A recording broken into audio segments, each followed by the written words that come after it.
Unlike the Panopticon, citizens don't know they are being watched. Jake Goldenfein, researcher at the Center for Media and Communications Law, University of Melbourne, tells me it's important to remember the corrective purposes of Bentham's Panopticon when considering it as a metaphor for modern surveillance. The relevance of the Panopticon as a metaphor begins to wither when we start thinking about whether contemporary types of visuality, effectively digital and data-driven, are analogous to the central tower concept.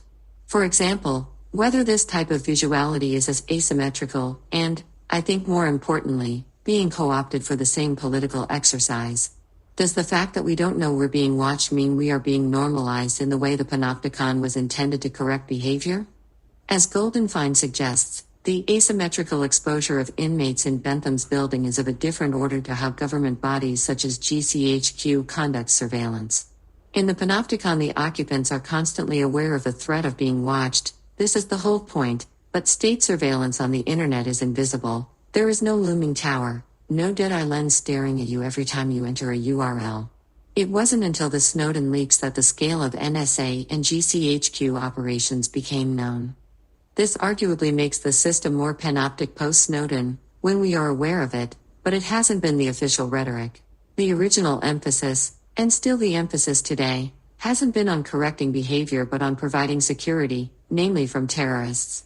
Another important difference is the relative intangibility of data surveillance. With Bentham's Panopticon, and to some extent CCTV, there is a physical sense of exposure in the face of authority.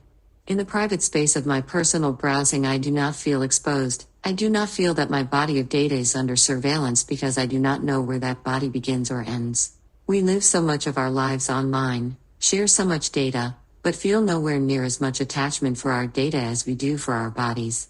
Without physical ownership, and without an explicit sense of exposure, I do not normalize my actions.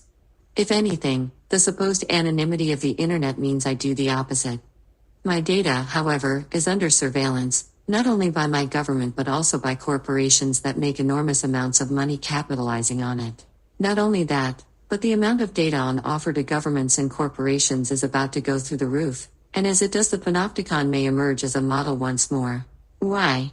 Because our bodies are about to be brought back into the mix. The looming interconnectivity between objects in our homes, cars and cities, generally referred to as the Internet of Things, will change digital surveillance substantially. With the advent of wider networked systems, heralded by the likes of Google's Brillo and Apple's HomeKit, everything from washing machines to sex toys will soon be able to communicate, creating a vast amount of data about our lives. And this deluge of data won't only be passed back and forth between objects but will most likely wind its way towards corporate and government reservoirs. With everything from heart rate monitors in smartwatches to GPS footwear, a bright light is once again being thrown on our bodies. Will we feel exposed under the gaze of a central tower? Perhaps not, but with habits and physical stats charted against the norm, we will feel scrutinized nevertheless. Much of the justification of this is the alleged benefits to health and well-being. Morals reformed, health preserved, industry invigorated, not Apple marketing material but Bentham's words on the Panopticon. There may not be a central tower, but there will be communicating sensors in our most intimate objects. Bentham didn't want the Panopticon to be a tool for oppression, and in fact its failure eventually led him to develop a type of anti-Panopticon later in life, where a minister sits in an exposed room and is surrounded by members of the public who listen and ask questions. The idea is that this transparency holds power to account, because the most dangerous people in society can be rulers. It is important that they, as well as prisoners, workers and children, feel watched.